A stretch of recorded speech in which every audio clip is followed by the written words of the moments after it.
Republicans blocked two efforts by Democrats to force a debate on releasing the files.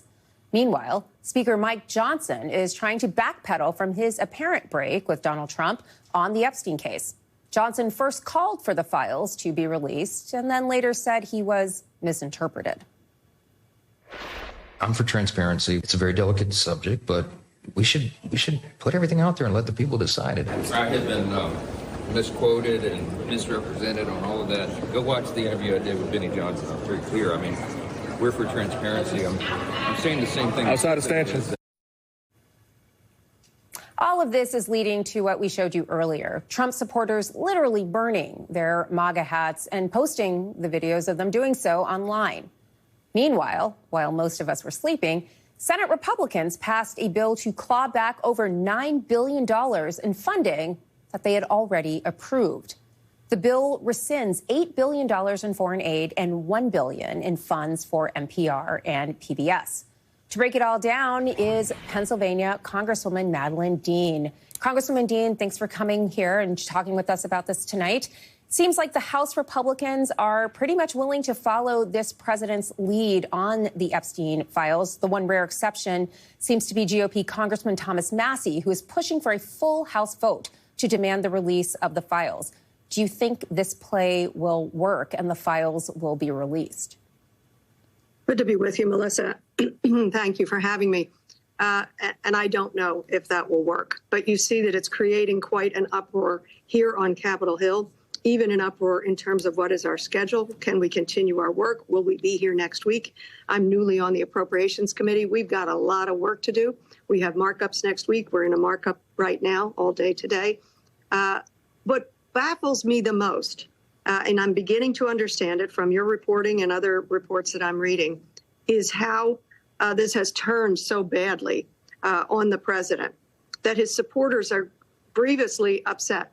Mm-hmm. But I think about it. I was just looking at that barbecue of the hats, Trump MAGA hats. They have been fed a barbecue of conspiracy theories. They have been told to believe the very worst of every story, whether or not it is true. And don't get me wrong, the Epstein affair is grotesque. He was an extraordinarily grotesque predator, criminal predator. How long did that go on? Who knew about it? How broad were those circles?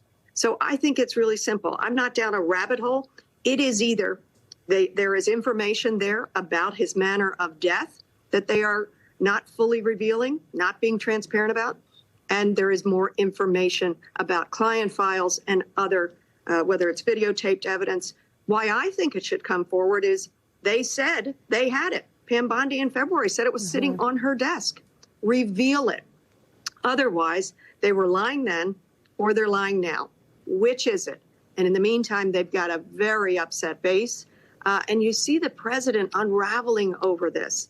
Mm-hmm. He shows that he feels very threatened by the demand for transparency, even from the Speaker of the House.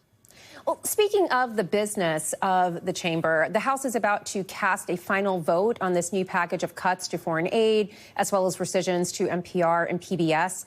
If these cuts become law, what will be the effect? And is all of this Epstein talk an effort to distract from the very real fiscal consequences of those legislative actions? Well, I don't think this is a distraction that the president wants. I'll tell you that. I think the president does want this rescissions package. He wants these cuts to NPR, to education. We're dealing with education cuts, frozen funds right in my own state of Pennsylvania, right in my own school districts, funds that we as appropriators have passed. But consider what they're doing with NPR. So many people rely upon NPR, public broadcasting, for the education of their children, for alerts for themselves, for safety, security, for weather, and other things. Take that along with the cuts to Voice of America, cuts to education, the wish to shut down, eliminate the Department of Education. What does that tell us about this administration? A, they want to take over the power of appropriators, which is our Article I power, which they should not be able to do, and we are struggling and fighting against it. But B, they don't want an informed, educated electorate.